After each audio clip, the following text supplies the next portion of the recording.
The foreclosure notice lay on the weathered kitchen table like a death sentence, its crisp white edges a stark contrast to the calloused hands that held it. 60 days. After 3 generations and 70 years of working this land, it had come down to a number on a banker's ledger. Outside, the cornfield stretched toward the horizon, rows of stunted stalks gasping in the relentless drought, a failing legacy under a merciless sky. The old farmer stood at his porch, watching the sun bleed across the landscape that would soon belong to someone else. His back ached from decades of labor, his heart heavy with the burden of being the last. This land had witnessed births and deaths, triumph and heartbreak, had absorbed the sweat of his ancestors and the tears of his departed wife. Now it would witness his surrender, unless... The sound of tires on gravel cut through the evening stillness. A stranger with a camera was about to change everything, though neither of them could possibly know it yet. Raymond Miller stood at the edge of his failing cornfield, the morning sun casting long shadows across rows of stunted stalks. At 68, his weathered face bore the map of decades spent working this land, every crease earned through drought, flood, and the relentless cycle of planting and harvest that defined a farmer's life in Missouri. The envelope from Heartland Bank crumpled in his calloused hand, its contents already seared into his memory, 60 days until foreclosure. "Damn pump," he muttered, kicking at the irrigation equipment that had failed him yet again. The ancient John Deere tractor his father had purchased in 1976 sat idle nearby, its faded green paint peeling like the prospects of the farm itself. He'd need at least $2,000 to fix the irrigation system properly, money he simply didn't have. Raymond's eyes scanned the horizon where his 180 acres stretched toward Eagle River, land that had been in his family for 3 generations, land that would soon belong to someone else. The pain in his lower back flared as he bent to examine the pump housing. He straightened slowly, fishing the orange prescription bottle from his pocket. One pill left. The Medicare Part D donut hole had hit him hard this month, and the cardiologist's warning echoed in his mind. "You can't skip these, Ray. Not with your condition." The distant sound of tires on gravel drew his attention. Visitors were rare at Miller Farm, especially on a Tuesday morning. Raymond squinted against the sun, making out a modest blue SUV winding up his long driveway.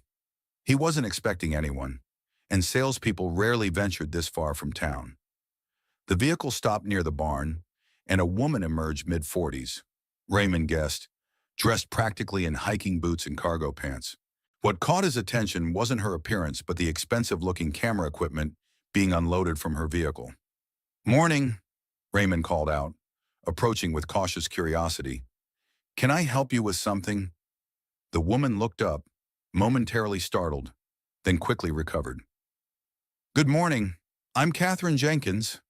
She removed her sunglasses, revealing intelligent dark eyes. "I'm a documentary filmmaker working on a project about American waterways and rural ecosystems. Eagle River caught my attention when I was researching this area." "My river," Raymond frowned slightly. "It's one of the few in this region that hasn't been significantly altered by commercial development. The riparian zone is surprisingly intact."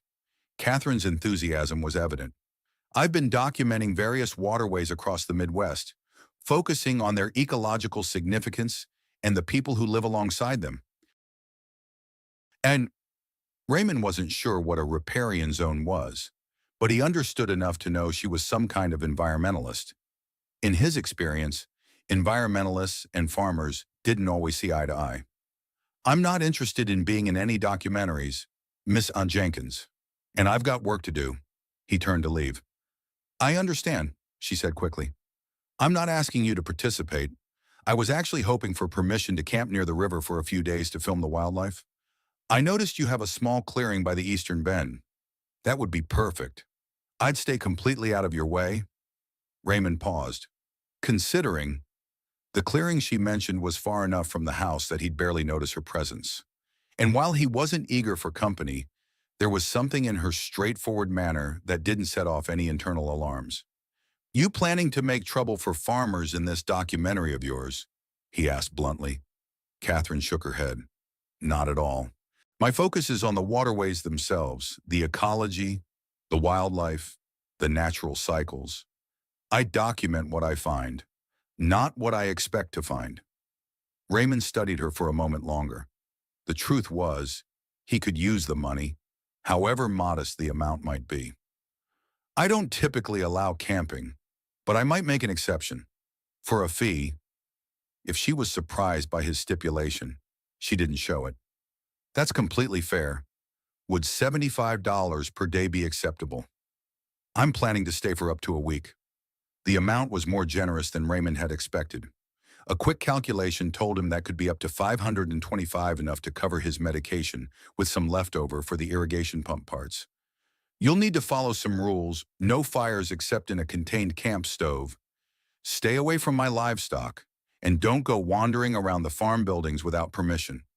Absolutely, Catherine agreed readily. I'll respect your property and privacy. I'm here for the river ecosystem, not to disturb your operations. Raymond nodded slowly. All right then. You can use that clearing by the big bend in the river.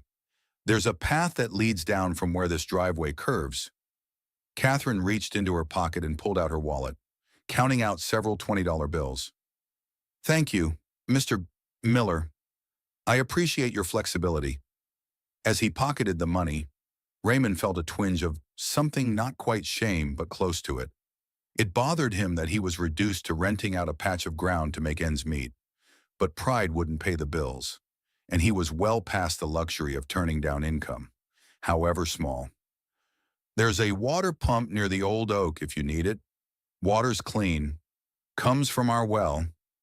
It was the closest he would come to a welcoming gesture. Thank you. I brought plenty of supplies, but that's good to know. She hesitated, then added, I noticed your cornfields on the drive in. This drought must be making things difficult. Raymond stiffened. He didn't discuss his financial troubles with strangers, especially not city people who wouldn't understand the complexities of modern farming. I manage. Been doing this all my life. Catherine seemed to sense his discomfort and changed the subject. Well, I won't keep you from your work. I'll get set up down by the river and stay out of your way. Raymond nodded and turned to leave, already refocusing on the day's tasks ahead. River floods sometimes when it rains hard up north. Even if it's dry here, keep an eye on the water level if the weather changes. Catherine worked methodically, setting up her camp with the efficiency of someone who had done this many times before. Her 4-person tent was larger than necessary for just her, but she needed the extra space for her equipment. A compact table unfolded to create a workspace for her laptop and portable hard drives, and her solar charging station would keep everything powered. What she hadn't mentioned to Raymond Miller was that she wasn't just any documentary filmmaker. Catherine Jenkins had made a name for herself with her series, American Watersheds, which had won critical acclaim on public television. Her approach, intimate, honest portrayals of overlooked natural spaces and the people connected to them, had resonated with viewers tired of sensationalized nature documentaries.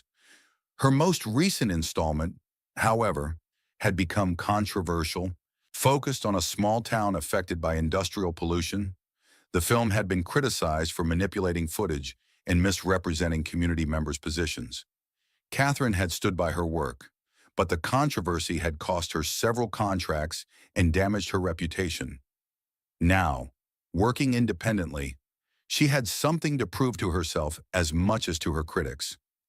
By mid-afternoon, Catherine had her camp established and her primary equipment ready. The September sun cast golden light across the water, creating perfect conditions for her first shooting session. She waded carefully into the shallow river, her camera protected in a waterproof housing, and began capturing the underwater world's small fish darting between rocks, the hypnotic patterns of sunlight filtering through the surface, the gentle current shaping the sandy bottom. Time slipped away as she worked, lost in the meditative process of documentation. It was only when her stomach growled insistently that she realized the sun was setting. Emerging from the river, she dried off her equipment and set up her camp stove to prepare a simple dinner. As she ate, Catherine reviewed the day's footage on her laptop, making notes for tomorrow's shooting plan. The quality was excellent. This location had even more potential than she'd anticipated. The river supported a surprising diversity of life, and the evening light created stunning visuals as it played across the water's surface. Movement caught her eye, and she looked up to see Raymond Miller walking along the riverbank about 50 yards upstream. He didn't approach her camp, but paused occasionally to examine something on the ground or in the water, conducting his own survey of the property, perhaps, or simply taking an evening walk. Catherine considered calling out a greeting, but decided against it. His body language suggested he wasn't seeking interaction. Instead, she observed him discreetly, noting the way he moved with familiarity through the landscape, his eyes constantly assessing, his hands occasionally reaching down to test the soil or adjust something only he could see needed fixing. This was what fascinated her about people who worked the land, their intimate knowledge of their surroundings, their physical connection to the environment that most modern humans had lost. Raymond Miller might not use the terminology of ecology or conservation, but he read the landscape with a fluency that came from decades of daily observation. Inside her tent, with her laptop casting a blue glow across her features, Catherine began the process of organizing and backing up the day's work. On a separate document, she made notes about Raymond Miller and his farm observations that might prove useful if the human element of this story developed further. Farmer shows signs of financial strain, she typed. Equipment appears old. Fields partially fallow. Solo operation, no visible farm hands or family assistance. Pride intact despite hardship. Classic American farmer archetype, independent, resilient, possibly stubborn, potential story angle. Last of a dying breed, holding on to family legacy against mounting economic pressures. Catherine paused, considering whether she was being presumptuous in her assessment. She had a tendency to narrativize people quickly, an occupational hazard of documentary filmmaking, but her instincts were usually sound, and everything about Raymond Miller suggested a man fighting a losing battle against forces beyond his control. Raymond awoke before his 5 hours alarm, as he had nearly every day of his adult life. Farm habits died hard, even when there was less farm work to do than in years past. He moved through his morning routine mechanically, coffee first, then a simple breakfast of toast and eggs from his own chickens. The kitchen felt too large for just one person, as it had since Eleanor's passing 8 years ago. He'd never been one for unnecessary talk, but the absence of her gentle morning chatter still left a hollow space in his day. After breakfast, Raymond pulled on his work boots and headed out to check on his livestock. The eastern sky was just beginning to lighten, painting the clouds in shades of pink and gold. He'd never tired of farm mornings, even as everything else about agricultural life had grown harder. His cell phone rang, an unusual occurrence this early. The screen showed Dr. Patel's office, and Raymond felt a knot form in his stomach. "Miller," he answered gruffly. "Mr. Miller, this is Jessica from Dr. Patel's cardiology office. I'm calling about your prescription renewal." "What about it? I left a message yesterday." "Yes, that's why I'm calling. Our records show you haven't had your 6-month follow-up yet, which Dr. Patel requires before renewing your medication. The earliest appointment we have is next Thursday." Raymond closed his eyes briefly. "Next Thursday is too late. I'm down to my last pill." "I understand, but it's office policy. If you'd kept your appointment in July, the combine broke down. I couldn't leave the farm." He didn't add that he also couldn't afford the $45 copay at the time. "Look, I need that medication. Dr. Patel said it was non-negotiable with my condition." There was a pause on the line. "Let me see what I can do. Maybe the doctor can approve a 2-week supply until your appointment. But Mr. Miller, you really need to come in. Your last test showed—" "I know what they showed." He cut her off, not wanting to hear it again. "Just call in whatever he'll approve to Miller's Pharmacy in Oak Ridge." "I'll try. And Mr. Miller, the doctor also mentioned a cardiac rehabilitation program that might be covered by your Medicare. It could help with just the prescription. Please. Raymond ended the call, slipping the phone back into his pocket. His chest felt tight stress. Not his heart, he told himself. The farm equipment dealership had already repossessed his newer tractor last month, leaving him with only the ancient John Deere his father had purchased back in the 1970s. The bank had been patient, more patient than most would be, but even their goodwill had limits. Raymond had 60 days to come up with enough money to catch up on his mortgage payments, or the auction signs would go up. As he drove down the rutted path that led to the river, Raymond spotted movement near the water's edge. Catherine Jenkins was already up and working, standing knee-deep in the river with her camera pointed at something just below the surface. She wore quick-dry pants rolled up to her knees and appeared completely absorbed in her task. Raymond parked the truck and approached the pump housing, keeping a respectful distance from his tenant. But curiosity got the better of him, and he found himself watching her work.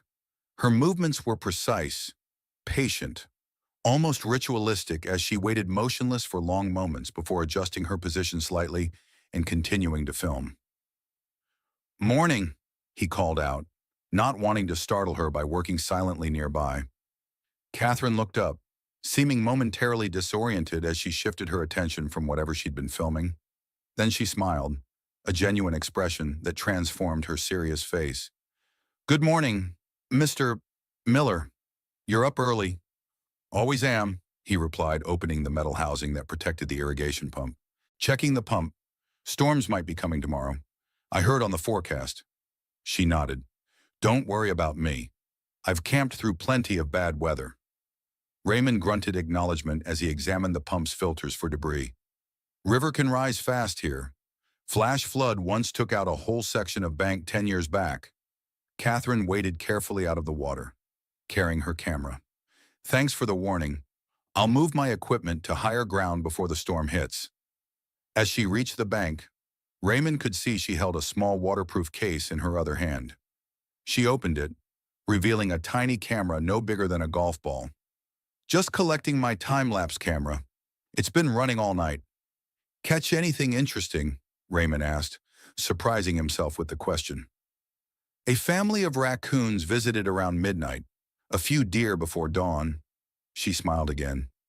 "And something I think might have been a mink, though it moved too quickly for a clear shot." Raymond nodded. "Plenty of mink around here. They den along the banks upstream." "You know the wildlife well," Catherine observed, setting her equipment on a folding table near her tent. Raymond shrugged as he closed the pump housing. "Been watching them all my life. My grandfather used to trap mink for their pelts back when that was still good business. Taught me to read their signs when I was just a boy." Catherine's eyes lit with interest. That's exactly the kind of local knowledge that gets lost between generations. The relationship between people and the land, changing over time. Something in her tone made Raymond wary again. It sounded too much like the beginning of a lecture about how farming practices had changed for the worse, how modern agriculture had lost its connection to nature.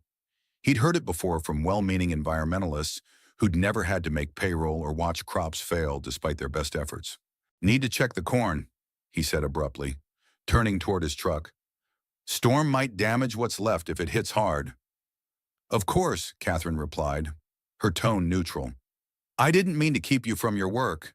Raymond paused, feeling a twinge of guilt at his brusque response. She was paying to be here, after all, and hadn't actually said anything critical. "Water level markers on that post there," he said, pointing to a painted stake driven into the riverbank. "If it rises above the red line, you should move to higher ground.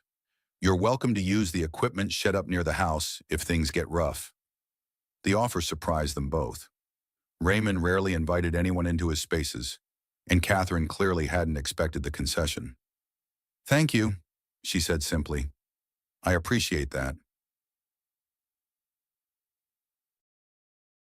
By midday, dark clouds were building on the western horizon, moving in faster than the forecast had predicted. Raymond hurried to secure loose equipment and move anything vulnerable to water damage. As he worked, he found himself glancing toward the river, wondering if Catherine Jenkins was heeding the warning signs of the approaching storm. The sound of tires on gravel drew his attention. A sleek black Mercedes was making its way up his driveway, a vehicle that looked dramatically out of place against the weathered farm buildings. Raymond's jaw tightened. He recognized the car immediately. James Wheeler, senior loan officer at Heartland Bank, stepped out in his crisp navy suit, looking as out of place on the farm as his vehicle. At 55, Wheeler represented everything Raymond resented about modern banking: slick, impersonal, and utterly detached from the realities of agricultural life. "Mr. Miller," Wheeler called out with forced joviality. "Thought I'd stop by since I was in the area. How are things?" "Same as when you sent that notice," Raymond replied, making no move to shake the offered hand. "You didn't need to drive out here. I can read." Wheeler's smile didn't waver. "Just doing my due diligence. The bank likes to maintain personal relationships with our clients, especially in challenging situations." "You mean when you're about to take someone's land?" "Now, Mr. Miller, that's not how we see it. We're exploring options here. Perhaps a restructured loan, or even a potential buyer who might lease the land back to you." Raymond's eyes narrowed. "What buyer?" "Midwest Agricultural has expressed interest in several properties in this area. They're expanding their operations in—" "Midwest Agricultural?" Raymond interrupted. "The same outfit that's been buying up every foreclosed farm in the county and turning them into factory operations." Wheeler shrugged. "They're a modern agribusiness with the capital to invest in improving productivity.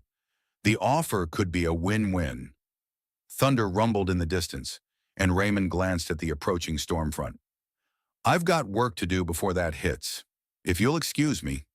"Of course." Wheeler didn't move. "But Mr. Miller, I should mention that I've noticed you have a guest on the property." He gestured vaguely toward the river. "The loan agreement does specify that commercial use of the property requires notification to the bank." Raymond felt a flash of anger. "She's camping, paying a small fee to use a patch of ground nobody was using anyway." "Technically, that's a commercial arrangement," Wheeler persisted. "I just need to document it for our files. What did you say her name was?" "I didn't." Raymond turned away, heading toward the barn. "Storm's coming, Mr. Wheeler. Road gets slick when it's wet. Best head back to town." As the banker's Mercedes disappeared down the driveway, Raymond leaned against the barn door, a wave of dizziness washing over him. He reached for his pill bottle, remembering too late that it was empty. Taking deep breaths, he waited for the sensation to pass. The phone in his pocket buzzed. "The pharmacy." Raymond answered quickly. "Mr. Miller, this is Greg from Miller's Pharmacy. Dr. Patel approved a 2-week supply of your medication, but—" The pharmacist hesitated. "Your Medicare Part D coverage is in the donut hole phase. The out-of-pocket cost will be $218.47. Raymond closed his eyes. The camping fee would cover it, but that would leave nothing for the irrigation pump. "Mr. Miller, are you there?" "Yes, I'll come pick it up tomorrow." "We close at 6, the pharmacist reminded him. "I'll be there." Raymond ended the call, staring at the darkening sky. The first fat raindrops began to fall as he made his way back to the house. By the time he reached the porch, the sky had opened up completely, rain hammering down with surprising force. Raymond watched the downpour from the shelter of the porch, thinking about Catherine Jenkins down by the river and wondering if she'd heeded his warning about the flash flood potential. An hour into the storm, as Raymond was heating a can of soup for dinner, a pounding on his door startled him. He opened it to find Catherine Jenkins on his porch, drenched and exhausted, her arms full of waterproof equipment bags. "The river's rising fast," she said without preamble. "I moved most of my gear to higher ground, but I was hoping to take you up on that offer to use the equipment shed." "Of course," Raymond replied, stepping back to let her in. "You can put that down in the mudroom for now." Catherine gratefully set her equipment on the tiled floor of the small entryway, removing her soaked jacket and boots. "Thank you. The water came up much faster than I expected. Eagle River's been known to do that. Water shed upstream collects from a wide area. Raymond moved back to the kitchen, checking on his soup. After a moment's hesitation, he added another can to the pot. You should get dry. Bathroom's upstairs if you want a hot shower. First door on the right. Catherine looked surprised by the offer, but didn't refuse. That's very kind. I have dry clothes in my pack. While she was upstairs, Raymond set two places at the kitchen table. The domesticity of the task felt strange after so many years of eating alone. The house seemed suddenly smaller with another person in it, more like a home than the empty museum to his past it had become. When Catherine returned, her hair was still damp, but she wore dry clothes and looked considerably more comfortable. She carried a small device in her hand. The radio says the storm's intensifying, she reported. Flash flood warnings for the whole county. Raymond nodded, ladling soup into bowls. Heard the same on my weather alert. You might be stuck here a while. Forecast says it could last through the night. I'll be fine once it passes. I've weathered worse conditions during my filming career. Catherine accepted the offered bowl with thanks. They ate in surprisingly comfortable silence, the drumming of rain on the roof filling the space where conversation might have been. Through the window, occasional flashes of lightning illuminated the yard, followed by rumbling thunder. You said you're a documentary filmmaker, Raymond said finally, breaking the silence. That seems like unusual work. Catherine nodded, seeming grateful for the opening. It's been my passion for almost 20 years now. I started as a wildlife photographer, but I found I was more interested in how natural systems and human communities interact. And people watch this? Raymond asked, his tone genuinely curious rather than dismissive. More than you might expect, Catherine replied with a small smile. My series on American watersheds has a dedicated following on public television. People are drawn to stories about places they might never visit themselves, especially when those places are disappearing or changing. River's been running through this property since before my grandfather bought the land, Raymond said. Used to be deeper. Drought's been hard on it, same as everything else around here. The comment opened a door that Catherine hadn't expected so soon. How long has the drought been affecting this area? Raymond took a sip of water before answering. 3 years of below-average rainfall. This year's been the worst. Corn yield will be maybe 40% of normal, and that's with irrigation pulling from the river when I can manage it. That must be incredibly challenging. Farming's always challenging. Nature doesn't owe us good conditions. The stoicism in his voice was undermined slightly by the tightness around his eyes. But this stretch has been harder than most. Lots of farms around here going under. Including yours. The question slipped out before Catherine could consider its bluntness, and she immediately regretted it. I'm sorry. That was too personal. To her surprise, Raymond didn't seem offended. It's a fair question, given the state of things you can see for yourself. He set down his spoon and looked directly at her. Yes, including mine. Most likely. Banks' patience is running out. Can't blame them. Business is business. The frank admission caught Catherine off guard. She'd expected more resistance to discussing financial troubles. I'm sorry to hear that. Has your family been here a long time? 3 generations. My grandfather purchased the first 80 acres in 1938. My father doubled it. I maintained it, and I'll be the one to lose it. The matter-of-fact way he stated this made it all the more poignant. That's not for your documentary. By the way, just answering your question. Of course, Catherine assured him, though her documentarian's mind was already seeing the narrative potential. Everything is off the record unless you explicitly agree otherwise. After dinner, as they sat on the porch watching darkness settle over the farm, a comfortable silence between them, Catherine found herself unexpectedly emotional about the situation.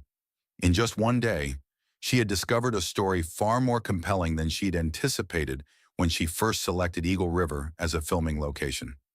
I want you to know, she said carefully, that I think what you're dealing with here, the struggles of family farms, the impact of climate change on agriculture, these are important stories that often go untold.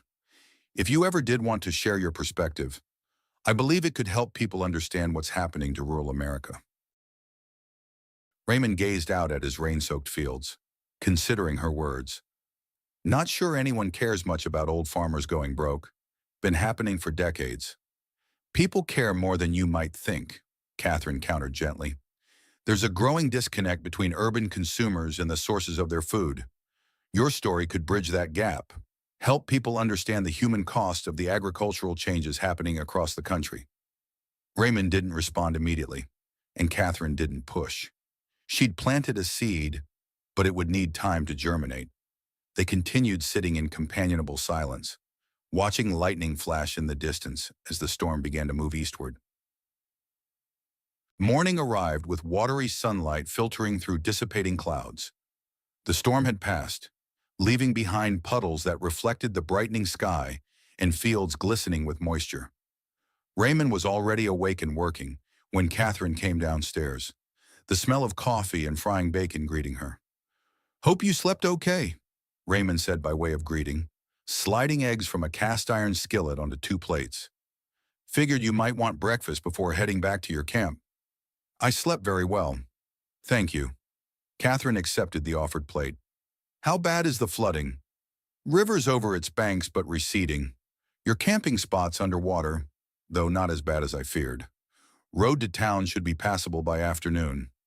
He poured coffee for both of them and sat down across from her. "Got some cleaning up to do around the place.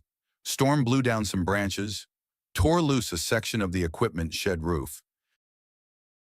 And Catherine nodded, her mind already calculating how this would affect her filming schedule. "I can help with cleanup if you'd like, before I reset my camp." Raymond looked surprised at the offer. "You don't have to do that. Not part of our arrangement." "Consider it neighborly assistance," Catherine suggested. "Besides, I'm curious to see more of your operation. It would help me understand the context of the river ecosystem better." It was a professional justification, but not entirely honest.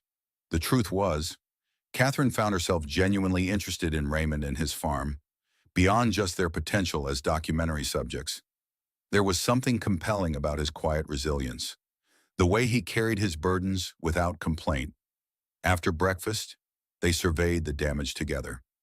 The river had indeed breached its banks, water spreading several yards beyond its normal course.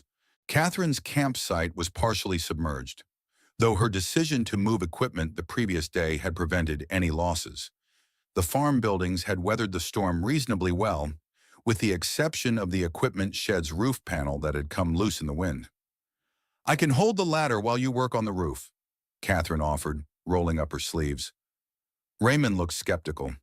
"You sure about that?" "Not exactly what documentary filmmakers usually do. I'm not filming today anyway, until the water recedes," she pointed out pragmatically. "And I'm stronger than I look." Over the next few hours, they worked together repairing storm damage around the farm. By noon, they'd made significant progress, and Raymond seemed impressed by her willingness to tackle physical labor. "You're not what I expected," he admitted as they paused for water near the barn. "Most city folks I've met would be complaining about broken nails and lack of cell service by now," Catherine laughed. "I spend weeks at a time in remote locations for my work. I've camped in deserts, hiked through swamps, and once spent 3 days on a small fishing boat during a nor'easter to get footage. Farm work is actually quite pleasant by comparison." "Still," Raymond said, wiping sweat from his brow, "you didn't sign up for manual labor when you asked to camp here. I appreciate the help." "Actually," Catherine began, seizing the opening, "this is giving me a much better understanding of how the river integrates with your farming operation. If you're still open to it, I'd love to include some of this context in my documentary." Raymond considered for a moment, then nodded slowly. "Guess I could answer some questions about the river, how we use it for irrigation. Nothing too personal, though." "Of course," Catherine agreed quickly. "Just factual information about how the waterway supports agriculture." Purnim. By late afternoon, Eagle River had largely returned to its banks, though running higher and faster than before the storm. Catherine's campsite was muddy but usable again. Raymond helped her reset her tent on slightly higher ground and retrieve the rest of her equipment from the house. "You're welcome to keep using the bathroom at the house," he offered as they finished setting up. Probably more comfortable than whatever camping arrangements you have. That's very kind. Thank you, Catherine replied, surprised by the continued hospitality. It seemed the storm had washed away some of Raymond's initial reserve. That evening, as Catherine reviewed her footage and made plans for the next day's filming, she felt a growing sense of purpose about this project. Eagle River wasn't just an ecological feature, it was a thread running through human lives, through economic systems, through the changing relationship between Americans and their food sources. And Raymond Miller, with his quiet dignity and looming loss, personified a pivotal moment in that ongoing story. Her phone rang, displaying her producer's name. Catherine hesitated before answering, moving away from the campsite toward a more private spot. Jenkins, she answered professionally. Catherine, where are you? I've been trying to reach you for days. The agitated voice of Michael Davis, her longtime producer and sometimes friend, came through clearly despite the rural location. I'm on location in Missouri, working on the Eagle River segment. The storm knocked out cell service yesterday. Missouri. That wasn't on the schedule until next month. I rearranged things. The drought conditions made this location more urgent. Catherine kept her tone even, professional. I've got some compelling footage of the river ecosystem during flash flood conditions. Should work well with the drought contrast. That's good, I guess. Michael sounded distracted. Listen, I've got news. PBS is still hesitant about the next series given the situation with the last documentary, but I might have found an alternative. Netstream is looking for environmental content for their new documentary channel.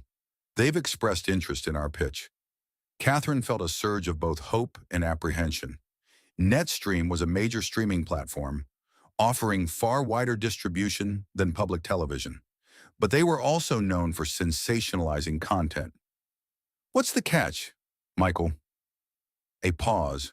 They want more human drama, environmental stories with clear villains and heroes, stories that get viewers emotionally invested. Catherine's stomach tightened. You know that's not how I work. Real environmental stories are complex, with multiple stakeholders and, I know, Michael interrupted. But we need this. Catherine, after the Riverside controversy, we're running out of options. Just keep an eye out for compelling personal angles.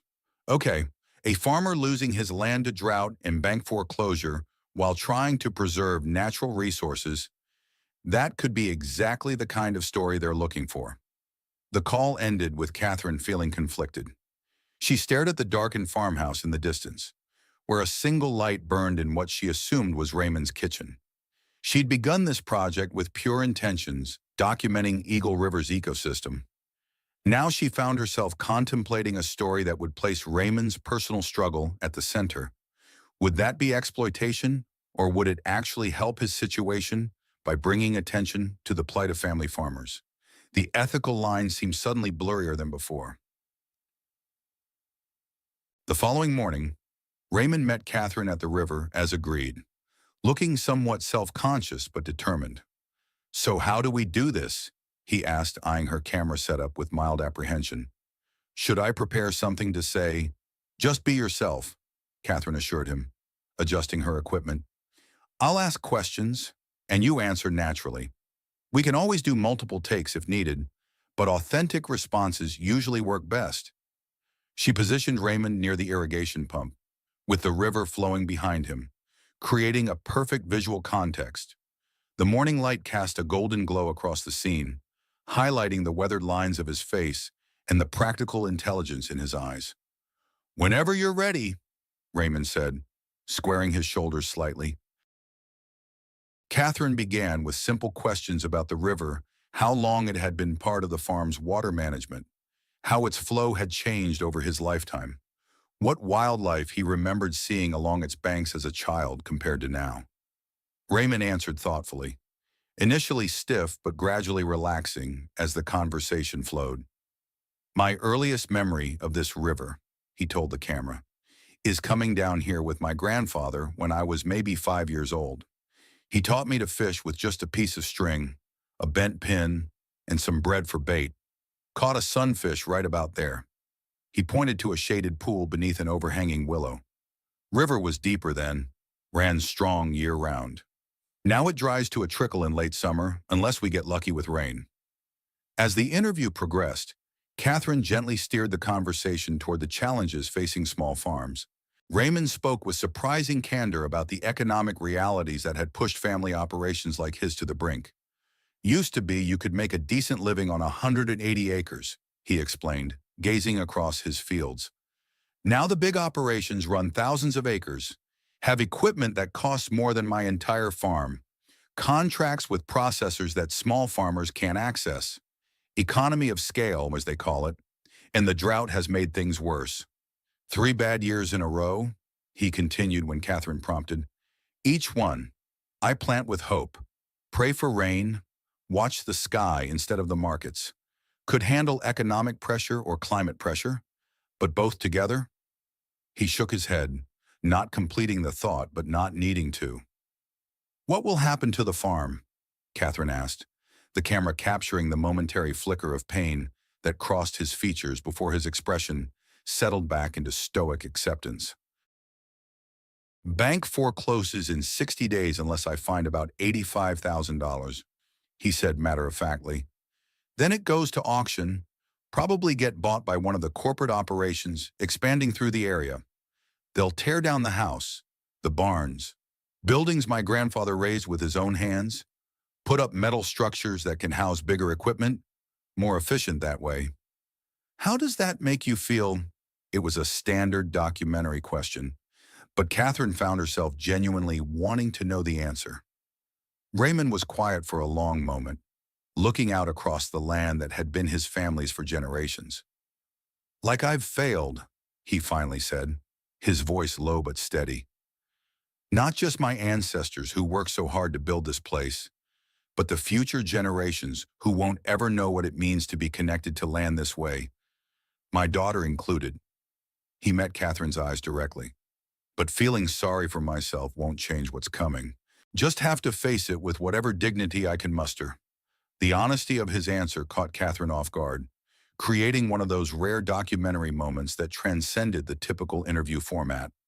She let the camera run silently for several seconds, capturing Raymond's expression as he gazed across his farm, the weight of his impending loss visible in the set of his shoulders. Throughout the day, they continued filming at various locations around the property, the aging barn with its hand-hewn beams, the fields where drought-stressed corn struggled to produce, the family cemetery where Raymond's parents, grandparents, and wife were buried on a quiet hillside overlooking the river. At each location, Raymond shared stories and observations, gradually painting a picture of a way of life that was disappearing not just from his own future, but from the American landscape as a whole. By late afternoon, Catherine had hours of powerful footage. Raymond had proven to be a natural on camera, his authenticity and thoughtfulness coming through clearly. They ended the day's filming back at the river, where Raymond demonstrated how he monitored water quality and flow rate to determine irrigation schedules. The river and I have a deal, he explained, crouching to scoop water in his weathered hands. I only take what I absolutely need, and I try to keep it clean for whoever's downstream. My father taught me that water isn't really owned by anyone. We're just borrowing it for a while. As they walked back toward the house, Raymond suddenly paused, his attention caught by something in the water. Well, I'll be damned, he muttered, wading a few steps into the shallows. What is it? Catherine asked, camera still rolling. Raymond reached down and carefully lifted what appeared to be a small fish, cupping it gently in his hands. Haven't seen one of these in years. Missouri spike darter. Used to be common in these parts when I was a boy, then disappeared with all the runoff from the big operations upstream. Catherine zoomed in on the small fish, its distinctive markings clearly visible in Raymond's calloused palm. It's endangered, isn't it? Raymond nodded, gently returning the fish to the water. Thought they were gone from Eagle River completely. This is the first I've seen in at least a decade. A rare smile crossed his face. That's a good sign. Means the water's cleaner than it used to be. Catherine continued filming as the fish darted away into deeper water. That's incredible footage, she said quietly. The return of an endangered species is a powerful indicator of ecosystem health. Raymond's expression turned thoughtful. Wonder if it's just passing through or if there's more of them. He glanced at Catherine. Might be worth looking into for your documentary. I mean, absolutely, she agreed, already envisioning how this discovery could enhance the narrative. This adds a whole new dimension to the story of Eagle River.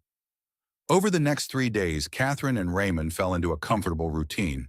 Mornings began with filming Raymond at his daily chores, feeding animals, checking irrigation, walking fields to assess crop conditions. Afternoons were spent exploring different aspects of the farm's relationship with Eagle River. Raymond proved to be an increasingly engaging subject, his initial reserve giving way to thoughtful reflections on farming, family history, and the changes he'd witnessed over his lifetime. On the fourth day, as they were reviewing some footage together on Catherine's laptop, her phone rang with a call from Michael. She excused herself and walked a short distance away to take it. Jenkins, she answered professionally. Catherine, the sample footage you sent is extraordinary. Her producer's voice carried the unmistakable tone of excitement that came with recognizing exceptional material. Miller is perfect, authentic, articulate, visually compelling, and the story angle is exactly what Netstream is looking for to launch their environmental channel. I'm glad you see the potential, Catherine replied, glancing back toward Raymond, who was still examining her laptop screen with interest. There's a real human story here alongside the environmental narrative. More than that, Michael continued enthusiastically. This could be our breakout piece. I've already shown the demo reel to the Netstream executives, and they're talking about featuring it prominently in their launch. They might even want to spin it off as a special feature. Catherine felt a surge of professional pride mixed with surprise. That's unexpected. I thought this would just be one segment of the series. It started that way, but this is too good to limit. Listen, Netstream wants to move quickly on this. Can you get more in-depth material on the foreclosure angle? The conflict between family farming and corporate agriculture. That's the human drama that will draw viewers. I can, Catherine said slowly, but I want to be careful about how we frame this. Raymond Mr. Miller isn't looking for publicity or to become a symbol. He's just trying to maintain his dignity through a difficult transition. Of course, Michael assured her, though Catherine detected the slight impatience that suggested personal concerns were secondary to the story potential. Just keep getting the material. We'll handle it respectfully in editing. After ending the call, Catherine returned to Raymond, her mind racing with the implications of Netstream's interest. What had begun as one segment in a documentary series about waterways was evolving into something much larger. Everything okay? Raymond asked, noting her pensive expression. Yes, Catherine replied, deciding not to share the full scope of the network's interest yet. My producer was just giving me some feedback on the footage. He thinks it's coming together well. That evening, as they ate dinner on the farmhouse porch, Catherine found herself contemplating the ethical dimensions of documentary filmmaking more deeply than usual. The line between documenting reality and influencing it had always been blurry in her profession, but never had it felt quite so personal. You've been quiet tonight, Raymond observed as they finished their meal, having second thoughts about spending so much time on a failing farm. The question was asked lightly, but Catherine sensed the genuine uncertainty beneath it. Not at all. Actually, I'm thinking this material might be more significant than I initially planned. My producers are very impressed with what they've seen. Raymond raised an eyebrow. Not sure what's impressive about watching a man lose his livelihood, but I suppose that's why you're the filmmaker and I'm just the subject. It's not about showcasing failure, Catherine clarified quickly. It's about telling an important story about American agriculture, rural communities, and our relationship with the land. Your perspective matters, especially because it's becoming increasingly rare. Raymond considered this, then nodded slowly. Well, if it helps someone understand what's being lost when places like this disappear, I suppose that's something worthwhile coming from this mess. The next morning, as Catherine was setting up for another interview, Raymond approached her with an unexpected proposal. "There's something I want to show you," he said, his manner suggesting this was significant. "Something I haven't talked about yet that might add another dimension to your story." Intrigued, Catherine readily agreed. Soon they were following a narrow trail along the riverbank on Raymond's ATV, heading upstream from her camping spot. After about 15 minutes, the trail widened into a small clearing beside the river. "This is the oldest part of the property," Raymond explained as they walked toward the water. "Land my grandfather purchased first, before expanding the farm. Family lore says he chose this spot because of that." He pointed across the river to where a remarkable formation rose from the opposite bank, a natural spring bubbling up from limestone rocks, creating a small waterfall that cascaded into the river. The morning sunlight caught the falling water, transforming it into a glittering curtain against the dark stone. "It's beautiful," Catherine said sincerely, already framing shots in her mind. The visual appeal was undeniable, but she wasn't sure how this connected to the documentary's themes. "It's more than just pretty," Raymond continued, leading her closer. "This spring has never run dry, not even during the worst droughts on record.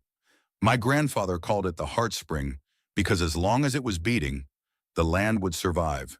He crouched beside the river, dipping his hand into the clear water. "The water from this spring keeps this section of the river flowing even when other parts slow to a trickle. It's why Eagle River has always been more reliable than other waterways in the region." Catherine knelt beside him, camera forgotten for the moment as she absorbed the significance. "So this spring is essentially drought-proof. That seems incredibly valuable in today's climate conditions." Raymond nodded. "That's what I've been thinking these past few years. Most farmers around here are drilling deeper wells or watching their irrigation ponds dry up. Meanwhile, this spring keeps flowing at a constant rate, year-round." He stood, gesturing to the surrounding area. "I've been experimenting up here, out of sight of the main farm.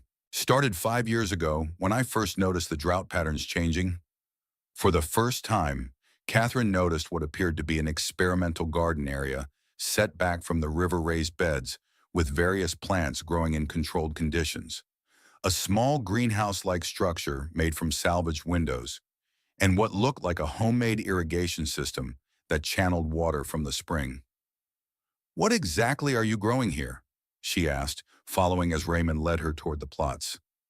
"Drought-resistant heritage crops," he explained, pride evident in his voice. "Seeds passed down through my family, plus varieties I've sourced from other farmers facing similar conditions, plants that can produce with minimal water, resist pests naturally, and still provide good nutrition." Inside the makeshift greenhouse, Raymond showed Catherine trays of seedlings and carefully labeled seed storage. "I've been selectively breeding for drought tolerance, trying to develop strains specifically adapted to our changing conditions. It's small scale, just a hobby really, but it could be significant," Catherine finished, her mind racing with the implications. "You're essentially creating a genetic bank of drought-resistant crops, developed through traditional farming knowledge rather than corporate bioengineering." Raymond nodded, seeming pleased that she understood. "Corporate agriculture develops seeds for maximum yield under ideal conditions, with heavy chemical inputs. I'm looking for plants that can survive when conditions aren't ideal, using methods any farmer could replicate without expensive technology." Catherine began filming, capturing the experimental plots, the spring that made them possible, and Raymond explaining his methodology. This was exactly the narrative element she'd been missing. Not a magical solution to his financial problems, but a demonstration that traditional farming wisdom might hold answers to modern agricultural challenges that corporate approaches overlooked. "How long have you been doing this?" she asked as she filmed him harvesting seeds from a particularly robust tomato plant. "Started small after Eleanor passed," Raymond replied. "She always kept a garden, and I found it therapeutic, I guess, to continue that work. When the drought hit, it became more purposeful." Now I correspond with a network of other farmers doing similar experiments. We exchange seeds, share results. And does the bank know about this work? Catherine asked carefully. Raymond shook his head. It's not the kind of thing that changes a balance sheet. Can't put a dollar value on seeds that might produce better crops years from now. Banks deal in this quarter's numbers, not long-term resilience. Back at the farmhouse that evening, Catherine called Michael to share the exciting development. The response was immediate and enthusiastic. "This is gold! Catherine!" the producer exclaimed. The seed-saving angle ties perfectly into current conversations about agricultural resilience and corporate control of food systems. We need to highlight this prominently, maybe even adjust the title to reflect this new dimension. The remainder of the day was spent filming additional material about Raymond's seed-saving work, including close-ups of his meticulous records and the various heritage varieties he was preserving.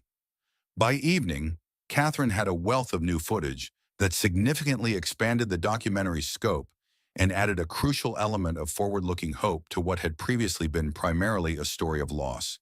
That night, as they sat on the porch watching fireflies emerge in the gathering dusk, Raymond made an announcement that took Catherine by surprise. "I've been thinking," he said quietly, "if your network is serious about this documentary, I'd like to reach out to my daughter. She should see this not just what's being lost, but what might still be saved." "I think that's a wonderful idea," Catherine replied warmly. "Family connections are precious, especially during difficult transitions." Raymond nodded, his expression a complex mixture of hope and apprehension. "Haven't told her about the foreclosure yet. Kept thinking I'd find a solution first. Wouldn't have to admit defeat. But your film might be a better way for her to understand what's happening here than any explanation I could give." Catherine hesitated, then asked the question she'd been curious about since their first substantive conversation. "If you don't mind me asking, what happened between you and your daughter? You mentioned she left." Raymond was silent for so long that Catherine thought he might not answer. When he finally spoke, his voice was softer than she'd heard before. "Sarah was always bright, too bright for farm life. Probably got a full scholarship to Boston University. I was proud of her, even though it meant she'd be leaving. But then her mother got sick cancer during Sarah's sophomore year." He paused, looking out across the darkened fields. "Eleanor insisted she stay in school, finish her degree. I agreed, but Sarah came home anyway. Took a semester off to help care for her mother. After Eleanor died, things changed between us. Sarah found some financial papers, realized we'd sold 50 acres to pay for her mother's treatments. Insurance wouldn't cover the experimental protocol. You see, she was angry that we hadn't told her, that we'd sacrificed part of the farm. Said I was too proud, too stubborn to ask for help. We had a terrible argument the night before she went back to school. Said things we both regretted. After that, our relationship was never the same. She finished her law degree, got a job in Boston, married a professor. Visits at Christmas became phone calls, then just cards. Now it's mostly texts on birthdays." Catherine absorbed this information, understanding now the deeper currents beneath Raymond's stoic exterior. "And you've never told her about your seed project?" Mentioned it once or twice. She seemed to think it was just an old man's hobby, not worth discussing. Raymond's smile held a touch of sadness. "Maybe seeing it through your eyes will help her understand." The next week passed in a blur of intensive filming, with the new focus on Raymond's seed-saving work in addition to the conventional farming and river ecology. Catherine had more material to capture than originally planned, and Raymond seemed energized by sharing this aspect of his work, speaking with genuine passion about the heritage varieties he was preserving and the potential they held for farming in increasingly unpredictable climate conditions. On her final scheduled day at the farm, Catherine arranged for drone footage to capture aerial views of the entire property. As the drone operator packed up his equipment, Raymond and Catherine stood at the edge of a cornfield, watching the afternoon sun cast long shadows across the land. "So that's it?" Raymond asked, squinting against the sunlight. "You have what you need now." Catherine nodded, feeling strangely reluctant to confirm that her work here was done. I think so. The footage is extraordinary. Raymond, your story, this place, it's all come together in a way that exceeds anything I could have hoped for. When do you leave? His question was practical, devoid of sentiment, but Catherine sensed the unspoken weight behind it. Tomorrow morning, I need to get back to begin the editing process. My producer wants to fast-track this for a special screening. In St. Louis, actually, where your daughter lives. Environmental groups, agricultural policy experts, media, they'll all be there. You'd be welcome to attend, of course. It might be a good opportunity to reconnect with Sarah in person. Raymond considered this, then nodded slowly. I'll think about it. Still need to call her. Let her know what's happening with the farm. That evening, they shared a final dinner at the farmhouse. Catherine had purchased ingredients in town and prepared a meal more elaborate than their usual fare. A gesture of gratitude for Raymond's hospitality and openness. Over roasted chicken and vegetables from his garden, they discussed practical matters related to the documentary's completion. The next morning, Catherine packed her equipment in camp with Raymond's help. As she loaded the last of her gear into her SUV, she turned to Raymond, suddenly awkward in the moment of departure. Thank you, she said simply, for your trust, your openness, everything you've shared. Raymond extended his hand formally, and Catherine took it, feeling the calluses and strength built over decades of physical labor. Thank you for listening, he replied. Not many do these days. The drive away from the Miller farm was more emotional than Catherine had anticipated. Through her rear-view mirror, she watched Raymond's figure growing smaller, standing straight back at the end of his driveway, hand raised in farewell. She couldn't help but wonder if she'd be the last person to document this place as the Miller farm. If her filming had captured the final chapter of a multi-generational story. But as she reached the main road and turned toward the interstate that would take her back to her urban life, Catherine felt a renewed sense of purpose about the project ahead. Raymond's story deserved to be told with all the complexity and nuance she could bring to it. And perhaps, just perhaps, telling it might lead to outcomes neither of them could yet imagine. Sir. The next 3 weeks passed in a blur of intensive editing sessions, supplemental interviews, and constant communication with Netstream. Catherine worked longer hours than she ever had before, driven by both the tight deadline and her personal commitment to doing Raymond's story justice. 10 days into the editing process, Catherine reached out to Sarah Miller in Boston, sending a professional email explaining the documentary project and extending an invitation to the upcoming screening. Her response surprised Catherine with its immediacy and concern.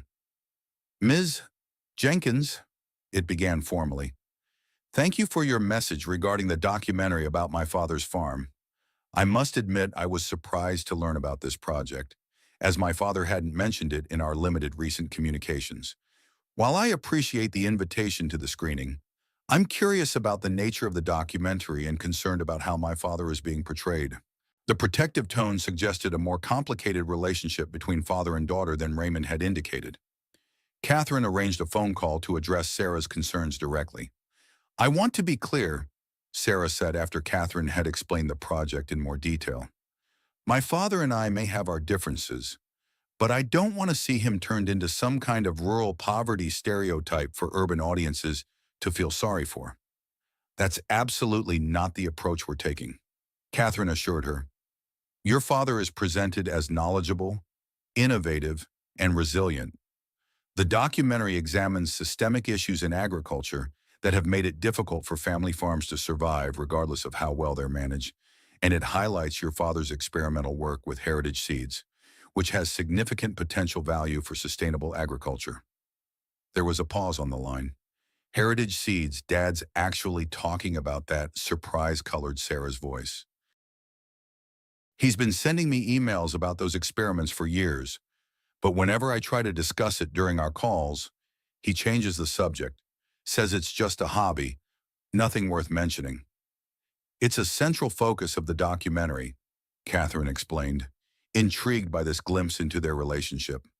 Your father's knowledge of selective breeding for drought resistance, combined with traditional farming techniques, offers a powerful alternative to corporate agricultural approaches. He showed you the spring site. Sarah sounded genuinely shocked now. He never takes anyone there. That was my mother's favorite spot on the farm. After she died, it became like a private memorial for him. Catherine absorbed this information, understanding now why that location had seemed so personal to Raymond. I didn't realize, she said quietly. He presented it primarily in terms of its agricultural significance. That's Dad, Sarah said with what sounded like a mix of exasperation and fondness. Everything filtered through the farm perspective. She sighed audibly. So the bank is really foreclosing. He hasn't told me directly. Yes, Catherine confirmed gently. 60 days from when I started filming, which is now down to about 30 days, unless something changes dramatically. Another long pause followed. I'll come to the screening, Sarah finally said. And I'd like to see a rough cut beforehand, if that's possible. Catherine immediately emailed Raymond to update him about the conversation. Raymond's reply was brief but revealed his emotion in its uncharacteristic exclamation. She's coming to the screening. Thank you, Catherine. This means more than I can say. 2 days before the St. Louis screening, Catherine sent the completed documentary to Netstream executives for final approval. Their response was everything she had hoped for: enthusiastic praise for the film's emotional impact, visual beauty, and social relevance. On the evening before flying to St. Louis for the screening, Catherine received an unexpected call from Raymond. Just wanted to check in before tomorrow, he said, his voice carrying the slight awkwardness of someone unaccustomed to making personal calls. I spoke with Sarah yesterday. First real conversation we've had in years. She said some things about the farm, about what she saw in the documentary. Made me think maybe I've been wrong about what she wants. In what way? Catherine asked gently. Always assumed she wanted nothing to do with farming, with the family legacy. But the way she talked about seeing the place on screen, there was something there I hadn't heard before. Raymond's voice held a note of cautious hope. Anyway, just wanted you to know that something's already changed. Even before this film reaches a wider audience, the Logan Theater in downtown St. Louis gleamed with sleek modernity, its glass facade reflecting the city lights as evening fell. Inside, the venue buzzed with activity as staff prepared for the screening of Seeds of Resilience. Promotional posters featuring a striking image of Raymond standing beside Eagle River, the farmhouse visible in the background, lined the entrance hall. Catherine arrived early, elegant in a simple black dress that contrasted with her usual field attire. She oversaw the technical checks, ensuring the documentary would be presented with optimal sound and visual quality. While Michael and Netstream executives circulated among early arrivals, agricultural experts and media representatives who had been invited to the event, Raymond arrived an hour before the screening, looking different in his suit, a garment that had likely hung unworn in his closet for years, but carrying himself with the same quiet dignity Catherine had observed on the farm. Raymond, Catherine called, making her way through the crowd to greet him. You made it. Wouldn't have missed it, he replied with a small smile, visibly relieved to see a familiar face. Quite a production you've put together here. The network has been incredibly supportive, Catherine explained, guiding him toward a quieter area away from the growing crowd. There's significant interest in your story from environmental groups, agricultural policy experts, even some potential funders for sustainable farming initiatives. Raymond nodded, appearing somewhat overwhelmed by the implications. And Sarah, has she arrived? Not yet, but she confirmed she's coming. The screening starts in 45 minutes. 20 minutes before the screening was scheduled to begin, Catherine noticed a shift in Raymond's attention, his gaze fixed on the theater doors. Following his line of sight, she saw a woman who could only be Sarah Miller, the same direct gaze as her father, though softened by stylish glasses and framed by a more contemporary haircut. She was accompanied by a teenage boy, presumably her son Jason. She's here, Catherine said softly to Raymond, whose expression had transformed into a complex mixture of pride, nervousness, and hope. Yes, Raymond replied, straightening his shoulders slightly. Guess I should go. Go, Catherine encouraged. I'll handle things here. She watched as Raymond made his way across the room toward his daughter and grandson. Their meeting was understated, no dramatic embraces or visible emotion, just a handshake that turned into a brief, awkward hug, followed by conversation too distant to overhear. But even from across the room, Catherine could see the tension gradually easing from Raymond's posture as they talked. The theater filled quickly, an energetic buzz of anticipation rising from the audience. Catherine took her place between Michael and a NetStream executive, with Raymond, Sarah, and Jason seated a few rows ahead. As the lights dimmed and the network introduction began to play, Catherine found herself unexpectedly nervous about how Raymond would feel seeing his life and impending loss projected on a massive screen before strangers. The documentary opened with the aerial footage of the Miller farm, Eagle River winding like a silver ribbon through the drought-stressed landscape.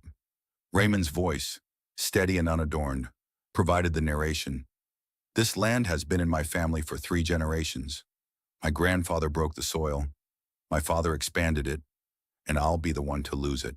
From that powerful opening, the film unfurled Raymond's story with intimate detail and broader context, the personal struggles of maintaining a family farm in changing economic and environmental conditions, interwoven with expert commentary on agricultural policy, climate challenges, and the disappearance of traditional farming knowledge. The audience was visibly moved by footage of Raymond explaining his connection to the land and fell into reverent silence during the scenes at the spring site, where his passion for heritage seed preservation shone through. The discovery of the endangered Missouri spike darter in Eagle River added an unexpected environmental twist that connected Raymond's personal story to larger ecological themes. As the credits rolled over a stunning time-lapse sequence of the river flowing through seasonal changes, spontaneous applause broke out in the theater, quickly swelling to a standing ovation. Raymond remained seated, appearing somewhat overwhelmed by the response. Sarah placed a hand briefly on her father's shoulder, a small gesture but significant in its support. The post-screening discussion began with the NetStream executive introducing Catherine, who spoke briefly about the documentary's evolution before inviting Raymond to join her on stage. When the discussion opened to audience questions, the first came from a representative of a sustainable agriculture foundation. Mr. Miller, your work with heritage seeds is extraordinarily valuable, especially your focus on drought resistance. Has anyone approached you about continuing this work in a more formal capacity? Raymond seemed surprised by the question. No, nothing formal. I correspond with other farmers doing similar experiments, but it's all very grassroots. To be honest, I've been more focused on trying to save the farm than thinking about what comes after. Another question followed from an environmental policy expert. Given the clear value of your approach to agricultural resilience, have you considered seeking grant funding or institutional support to continue your research, even if the farm itself changes hands? I haven't, Raymond admitted. Wouldn't know where to begin with something like that. Near the end of the session, a voice from the audience asked, what would it take to save the Miller farm as a working demonstration site for these agricultural techniques? Is there a specific financial threshold that would prevent the foreclosure? Raymond looked momentarily uncomfortable discussing such personal details, but then answered with his typical candor. Bank says I need about $85,000 to bring the mortgage current and get a 2-year extension. That would buy time to implement some of these methods on a larger scale. Maybe achieve profitability again if rainfall patterns improve. The moderator, sensing the shift toward fundraising, prepared to move on, but Sarah Miller suddenly stood up in the front row. With the moderator's permission, she said, her voice steady but charged with emotion, I'd like to address that question as well. Surprised, the moderator nodded, and Sarah made her way to the stage. Standing beside her father, the family resemblance was striking despite their different attire and life paths. I'm Sarah Miller, she began, Raymond's daughter. Until watching this documentary, I didn't fully understand what my father has been developing at the spring site. Like many children who leave family farms, I focused on what I was escaping: the financial stress, the physical toll, the uncertainty. What I failed to appreciate was the knowledge being preserved, the connection to the land that goes beyond mere ownership. She turned slightly toward Raymond. My law firm in Boston recently completed a major environmental case with a substantial settlement. I'm in a position to help prevent the foreclosure, not just as a daughter helping her father, but as an investment in work that has demonstrable value for our agricultural future. The audience erupted in applause, with several people immediately rising to express interest in contributing. Raymond stood motionless, visibly stunned by his daughter's announcement. When the moderator returned to the microphone, Raymond finally spoke. "I don't know what to say," he admitted, his voice rougher than usual with emotion. "Never expected anything like this." Later that evening, as audience members crowded forward to speak with Raymond and Sarah, Catherine stood slightly apart, observing the scene with a mixture of professional satisfaction and personal joy. Michael appeared at her side, beaming with excitement. "This is unprecedented," the producer gushed. "Netstream is already talking about a follow-up documentary on the farm's transformation, and the social media response is exploding. We're trending nationally."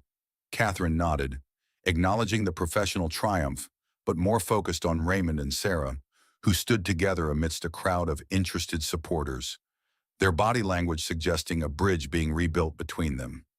Jason, Sarah's teenage son, was examining one of Raymond's seed notebooks with evident fascination. 2 months later, Catherine stood once again beside Eagle River, camera in hand, documenting a very different scene than her first visit. The foreclosure notice had been canceled, replaced by a flurry of activity as the Miller farm began its transformation into the Miller Agricultural Resilience Center. Sarah had taken a leave of absence from her law firm to help with the transition, living in the farmhouse with her father and son as they developed plans for expanding the Heritage Seed program. The documentary Seeds of Resilience had surpassed all expectations, gathering millions of views online and sparking nationwide conversations about sustainable agriculture, family farming, and climate adaptation. Universities had expressed interest in research partnerships, and agricultural students now visited regularly to learn traditional farming techniques being adapted for changing climate conditions. As Catherine filmed Raymond and Sarah walking the fields together, discussing irrigation improvements that would maximize the spring's output, she reflected on how a simple request to camp by a river had led to such a remarkable transformation. The Miller farm had been saved not by charity, but by recognition of the value inherent in Raymond's knowledge and approach, value that might have been lost without documentation. Eagle River still flowed as it always had, indifferent to human concern, yet central to human flourishing. The water that had sustained generations of Miller farmers would now nourish new growth, not just of crops, but of ideas, connections, and possibilities that bridge past wisdom and future needs. And Raymond Miller, no longer the last of his line to work this land, walked alongside his daughter and grandson with the quiet pride of a man who had not failed his ancestors, after all, but instead had found an unexpected way to carry their legacy forward into a changing world. Eagle River still flows as it has for centuries, indifferent to the human dramas played out along its banks. The water that once threatened to wash away a stranger's tent now nourishes new life on land that was nearly lost. Some would call it luck of filmmaker happening upon a failing farm, a story worth telling found in the most ordinary of struggles. Others might see the hand of providence in how a family fractured by grief found healing through the very crisis meant to destroy them. Raymond Miller no longer stands alone at the edge of his fields watching the sunset. The porch that once echoed with solitude now rings with his grandson's questions about seeds that might feed a changing world. And Sarah, who fled this place believing there was nothing here worth saving, now walks these acres with new eyes, seeing not just soil and crops, but a living testament to resilience. What remains when everything seems lost? What stories lie dormant in the places we think we know, waiting for someone to listen? Sometimes it takes a stranger to help us see what we've always had, and sometimes, in saving something precious, we discover we've saved ourselves. The Miller farm continues, not as it was, but as something both ancient and new. In the end, isn't that the story of all things that truly endure?